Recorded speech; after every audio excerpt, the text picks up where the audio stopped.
Mungkin sebagian orang terlintas di benaknya, istighfar kami semua sudah tahu. Tapi pertanyaannya, apakah Anda sudah rutinkan? Permasalahan apapun akan selesai dengan istighfar. Beliau bukan menyuruh anaknya minta hajat, tapi disuruh beristighfar. Karena dengan istighfar ternyata hajat-hajat kita walaupun kita tidak minta dipenuhi oleh Sang Pencipta Allah Subhanahu wa taala. Ibnu Taimiyah berkata, "Fikiranku kadang-kadang terpaku kepada sebuah masalah yang sulit aku hadapi, enggak ada solusinya. Maka aku beristighfar kepada Allah 1000 kali." Bismillahirrahmanirrahim. Innal hamdalillah. Segala puji dan puja kehadirat Allah. Nahmaduhu wa nasta'inuhu wa nastaghfiruh. Hanya kepadanya kita memuji, meminta pertolongan serta bertaubat dari dosa-dosa kita. Wa na'udzu billahi min syururi anfusina. Dan hanya kepada Allah pula kita meminta agar dijauhkan dari keburukan-keburukan diri kita. Wa min sayyiati a'malina, dan dari segala dosa yang pernah kita lakukan. May yahdihillahu fala mudhillalah. Barang siapa yang telah Allah berikan petunjuk maka tidak akan pernah sesat selamanya. Wa may yudlilhu fala hadiyalah. Dan barang siapa yang telah Allah sesatkan maka tidak akan mendapatkan petunjuk selamanya. Asyhadu an la ilaha illallah wahdahu la syarikalah. Wa asyhadu anna Muhammadan abduhu wa rasuluh. Saya bersaksi tiada Tuhan yang berhak disembah kecuali Allah dan tidak ada sekutu bersamanya, dan Muhammad benar-benar hamba juga utusannya. Qala Allah Ta'ala, Allah mengingatkan dalam kitabnya, ya ayyuhalladzina amanu taqullaha haqqa tuqatih wa la tamutunna illa wa antum muslimun. Hai sekalian orang-orang yang beriman, bertakwalah, hanya patuh dan tunduklah kepada satu-satunya pencipta segala sesuatunya, baik di langit, di bumi, di kedalaman lautan, yaitu Allah. Sebenar-benar patuh dan tunduk, dan janganlah kalian meninggal dunia kecuali dalam keadaan Islam. Di ayat yang lain qala Allah Ta'ala, ya ayuhan nasu taqu rabbakumul ladzi khalaqakum min nafsin wahidah wa khalaqa minha zawjaha wa batha minhuma rijalan katsiran wa nisaa. Wattaqullaha alladzi tasaaluna bihi wal arham innallaha kana 'alaikum raqiba. Hai sekalian manusia, bertakwalah, hanya tunduklah kepada Allah yang telah menciptakan kalian dari jiwa yang satu yaitu Adam alaihissalam, dan menciptakan dari jiwa yang satu istrinya Hawa alaihissalam, dan telah banyak memberikan keturunan laki-laki juga perempuan dari keduanya. Sekali lagi bertakwalah kepada Allah dan jagalah hubungan silaturahim. Sesungguhnya Allah senantiasa mengawasi kalian. Di ayat yang ketiga qala Allah Ta'ala, ya ayyuhalladzina amanu taqullaha wa qulu qawlan sadida yuslih lakum a'malakum wa yaghfir lakum dhunubakum wa may yuti'illaha wa rasulahu faqad faza fawzan 'azima. Hai sekalian orang-orang yang beriman, sekali lagi patuh dan tunduklah kepada Allah, nikmati yang halal, kerjakan yang diperintahkan, tinggalkan yang dilarang, dan ucapkan kalimat yang benar. Jujurlah, niscaya Dia akan memperbaiki amal-amal perbuatan kalian, mengampuni dosa-dosa kalian. Barang siapa yang mentaati Allah dan Rasulnya, dia telah mendapatkan kemenangan yang besar. Amma ba'd, fa inna asdaqal hadithi kitabullah. Kita tahu sebaik-baik rujukan umat Islam dalam segala lini kehidupan mereka, terutama ibadah, adalah Al-Quran, kitabullah. Wa khair hadyu hadi Muhammadin sallallahu alaihi wa ala alihi wa sahbihi wa sallam. Dan petunjuk yang terbaik setelah Al-Quran adalah petunjuk Nabi besar Muhammad sallallahu alaihi wa ala alihi wa sahbihi wa sallam. Wa syarrul umuri muhdatsatuha, dan seburuk-buruk perbuatan terutama dalam ibadah yang tidak punya rujukan wahyu Al-Quran dan sunnah. Fa inna kulla muhdatsatin bid'ah. Semua ibadah yang tidak punya rujukan dikenal dengan perbuatan baru dalam agama. Wa inna bid'atin dhalalah. Perbuatan baru itu akan membawa pelakunya pada kekeliruan. Wa inna al-finnar, keluar akan membawa pelakunya ke dalam api neraka.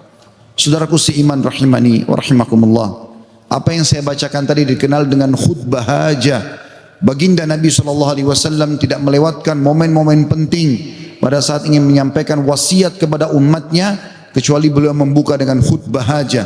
3 ayat tentang pentingnya bertakwa dan tunduk kepada Allah, serta mengingatkan agar ibadah selalu punya rujukan wahyu Al-Quran dan Sunnah.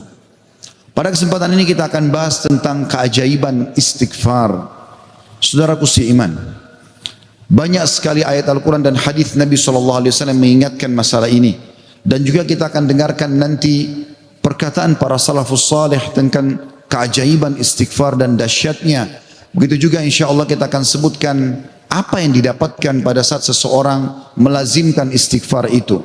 Mungkin sebagian orang terlintas di benaknya, istighfar kami semua sudah tahu. Tapi pertanyaannya, apakah anda sudah rutinkan?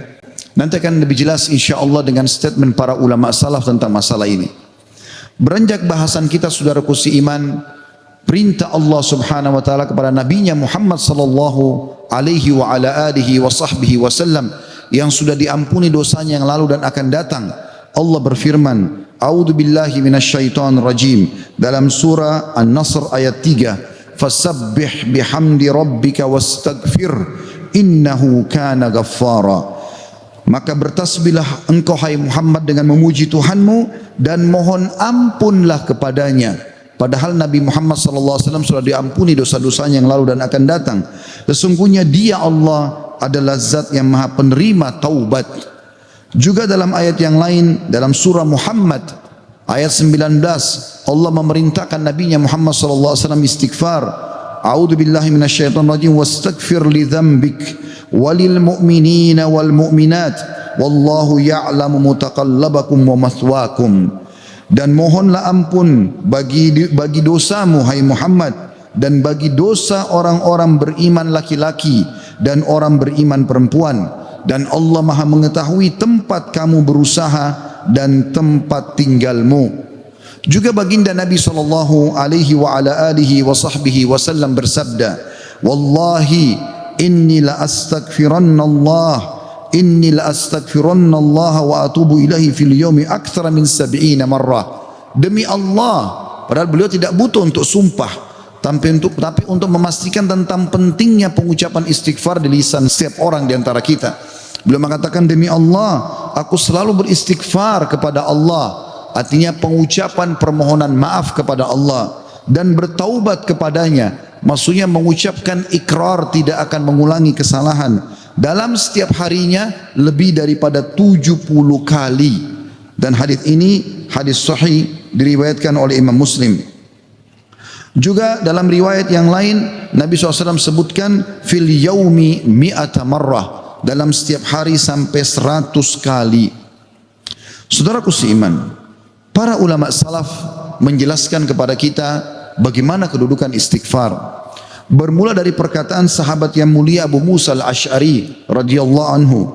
Beliau mengatakan, dahulu kita memiliki dua pelindung dari azab atau siksaannya Allah. Salah satunya telah pergi, yaitu keberadaan Rasulullah sallallahu alaihi wa ala alihi wa sahbihi wasallam di tengah-tengah kita. Selama Nabi masih hidup SAW, mereka tinggal datang ke Nabi mengatakan mohon ampunlah untuk kami. Tapi sekarang Nabi sudah meninggal, maka sudah hilang satu kesempatan itu untuk menghilangkan azab, gangguan, gempa, banjir, bencana, kesulitan, wabah seperti sekarang. Dan tersisa satu, yaitu istighfar. Apabila ia juga telah pergi dari lisan seseorang di antara kita, maka niscaya kita binasa.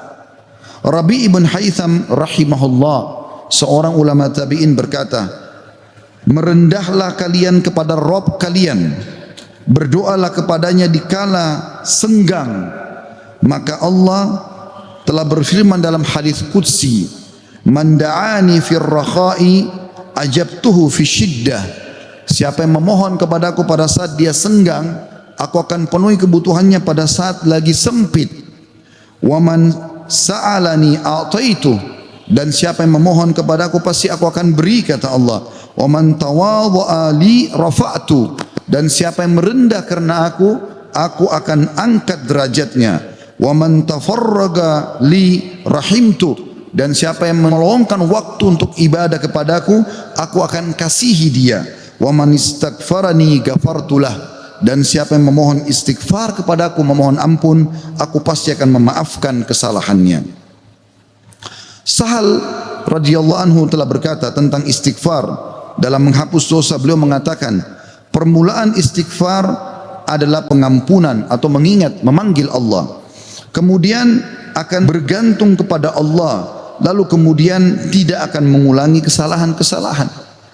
Ibnul Jauzi berkata rahimahullah, iblis berkata, aku membinasakan anak cucu Adam dengan dosa, dan mereka membinasakanku dengan istighfar dan ucapan la ilaha illallah. Manakala aku melihat hal itu pada mereka, aku tanamkan hawa nafsu pada mereka, di mana mereka berbuat dosa tapi mereka tidak beristighfar, karena mereka mengira diri mereka telah berbuat baik.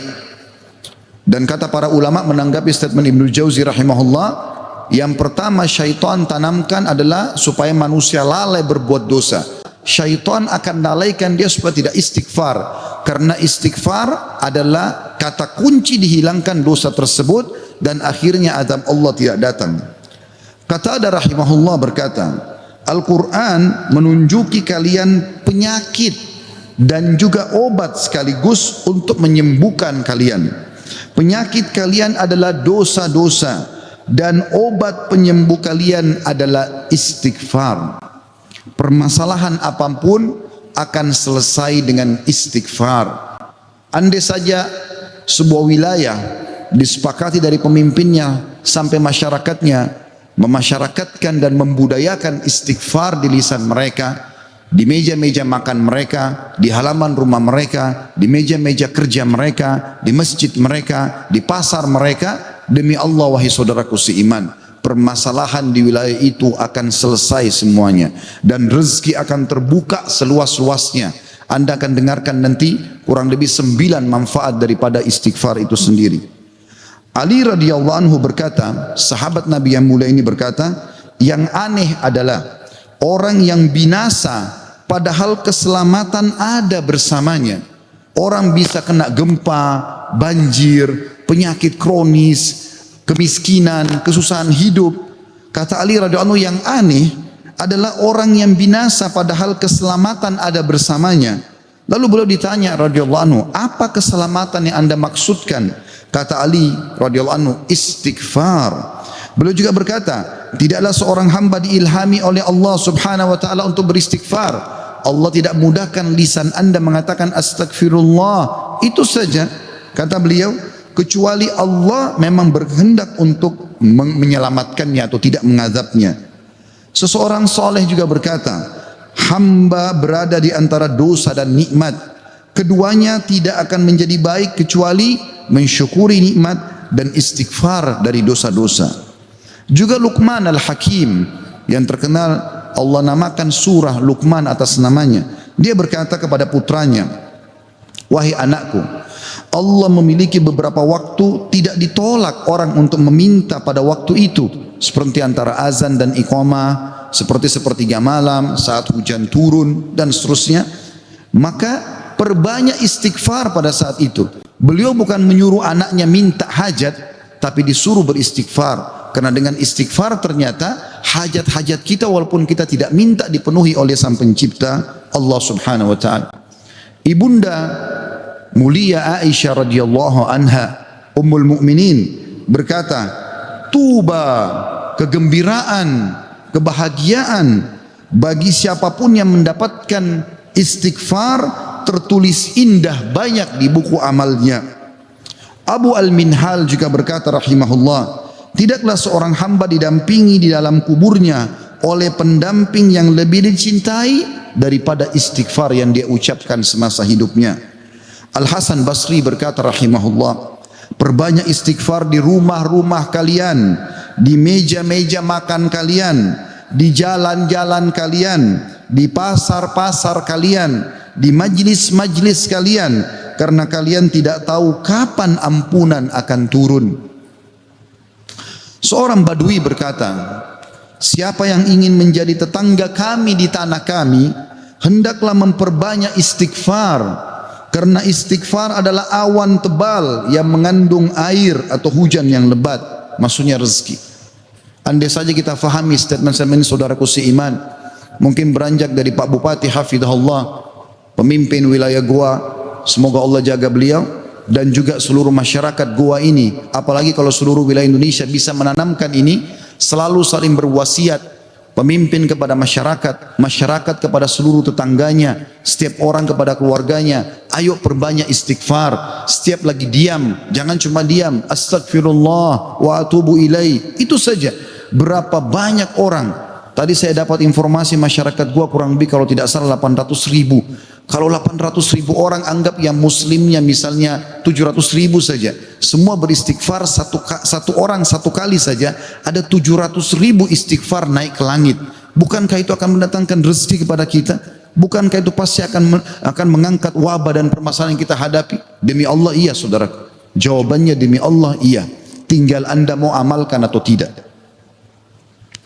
Juga Bakar bin Abdullah Al-Muzani rahimahullah berkata, kalian banyak berbuat dosa, maka perbanyaklah istighfar. Karena seseorang kalau menemukan istighfar dalam catatan amalnya, pada setiap jarak 2 baris buku amalnya hari kiamat, dia akan senang melihatnya. Ibnu Taimiyah berkata, ini statement terakhir dalam perkataan salafus salih. Saya akan masuk setelah itu keutamaan daripada istighfar itu sendiri sebagai penutup khutbah kita insyaallah. Ibnu Taimiyah berkata, fikiranku kadang-kadang terpaku kepada sebuah masalah yang sulit aku hadapi, enggak ada solusinya, maka aku beristighfar kepada Allah 1000 kali. Astagfirullah wa atubu ilaih, astagfirullah wa atubu ilaih. Terus saya ucapkan 1000 kali sampai dadaku dilapangkan dan masalah yang sulit pun terpecahkan. Aku kadang berada di pasar, masjid atau sekolah, tapi hal itu tidak menghalangiku dari zikir dan istighfar sampai aku meraih apa yang aku inginkan. Istighfar teman-teman sekalian. Baik, kira-kira orang yang bertanya, apa yang saya dapatkan kalau saya beristighfar? Yang pertama, akan dicatatkan pahala buat anda sendiri.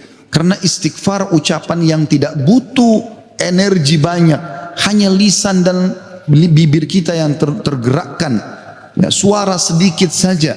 Tidak ada energi yang besar. Itu adalah ibadah yang besar pahalanya. Allah subhanahu wa ta'ala memerintahkan kita dan memerintahkan juga Nabinya Muhammad sallallahu alaihi wasallam untuk beristighfar kepadanya.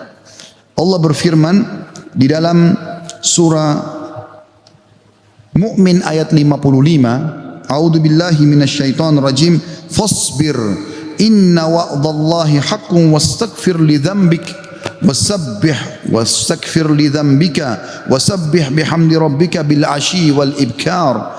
Maka bersabarlah kamu hai Muhammad dan pengikutmu dalam melalui kehidupan dunia dengan segala macam cobaannya. Toh ada kehidupan akhirat yang akan abadi dengan nikmat.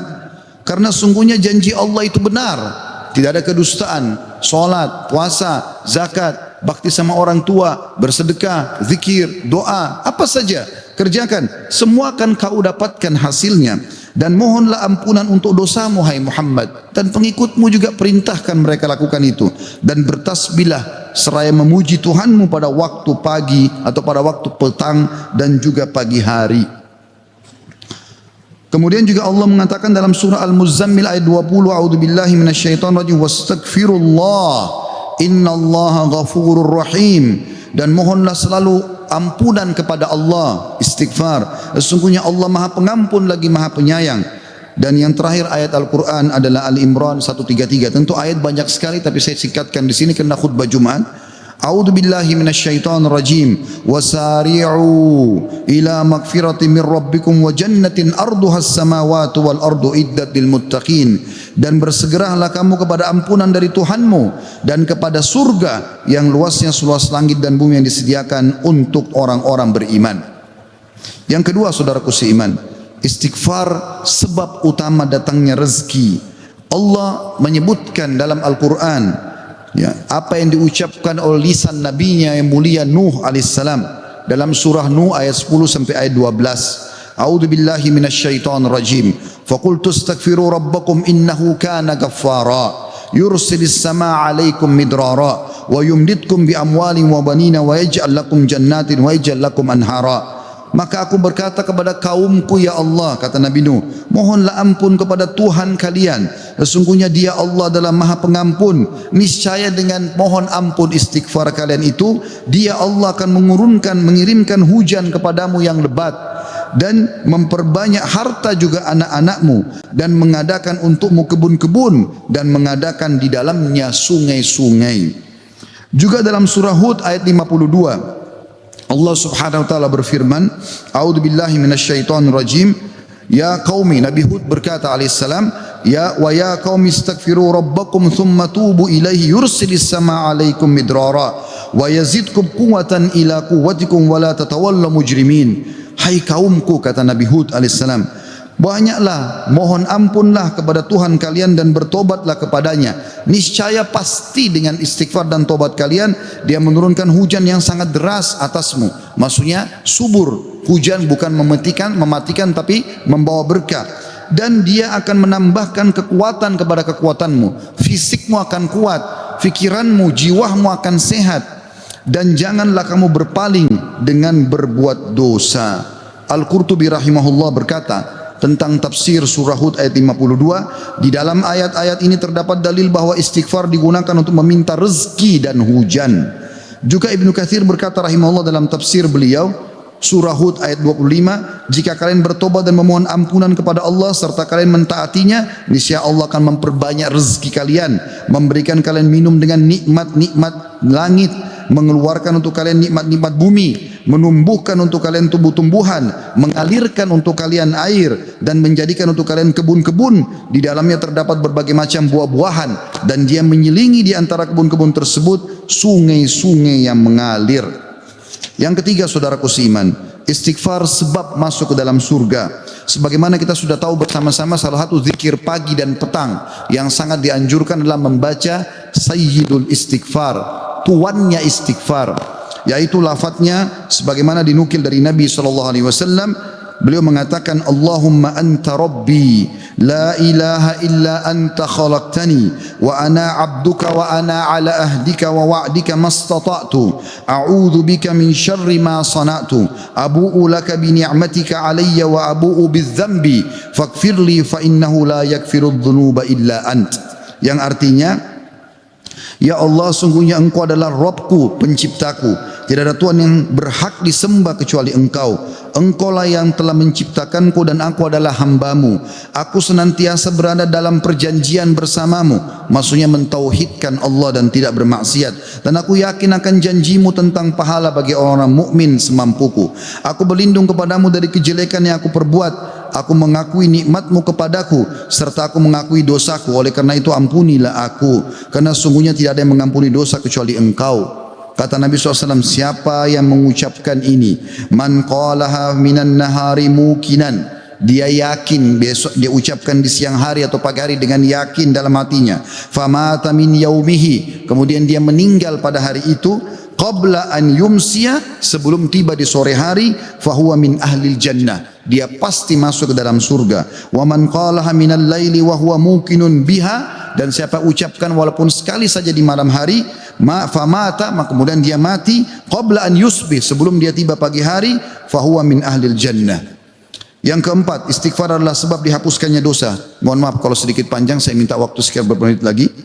Kata ada berkata radhiyallahu rahimahullah, sesungguhnya Al-Quran menunjuki kalian tentang penyakit dan penyembuhannya, yaitu dosa adalah penyakit dan penyembuhannya adalah istighfar.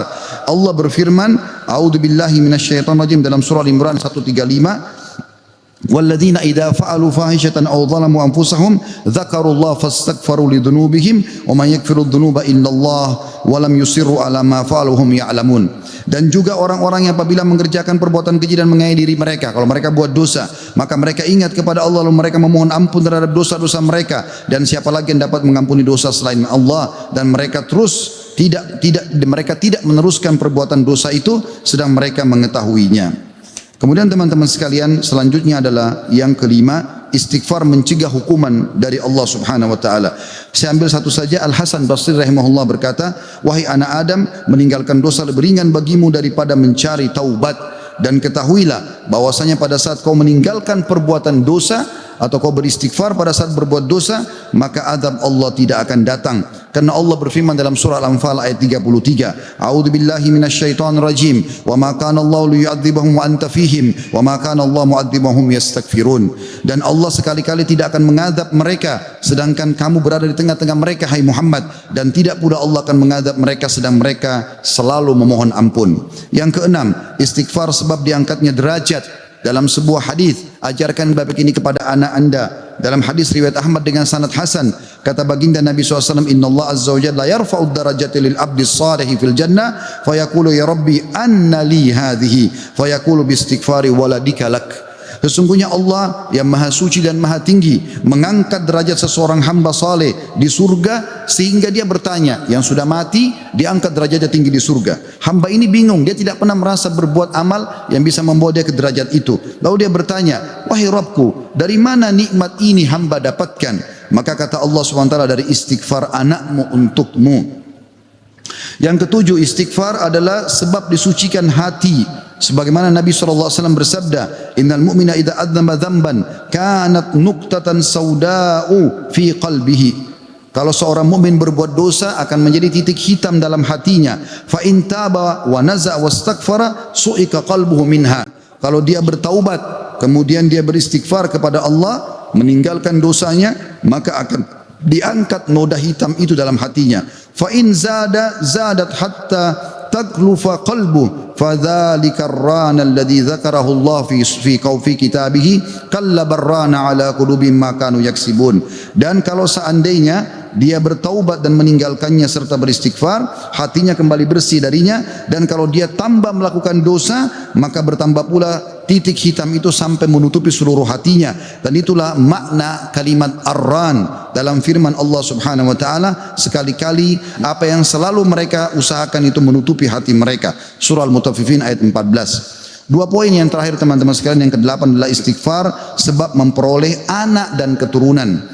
Dinukil dalam sebuah riwayat disebutkan oleh Abu Hanifah rahimahullah dalam musnadnya, bahwasanya seseorang datang mengeluh dari Jabir bin Abdullah radhiyallahu anhu. Seseorang mengeluh kepada Nabi SAW lalu berkata, ya Rasulullah, ya sesungguhnya aku, orang semua punya anak tapi aku sendiri yang tidak punya anak. Maka kata Nabi SAW, mana kau dari dua senjatamu, memperbanyak sedekah dan istighfar, maka dengannya kau akan diberikan rezeki. Kata Jabir bin Abdullah, orang itu pun mengamalkan, lalu saya menyaksikan orang itu dikaruniai 9 orang anak, semuanya laki-laki.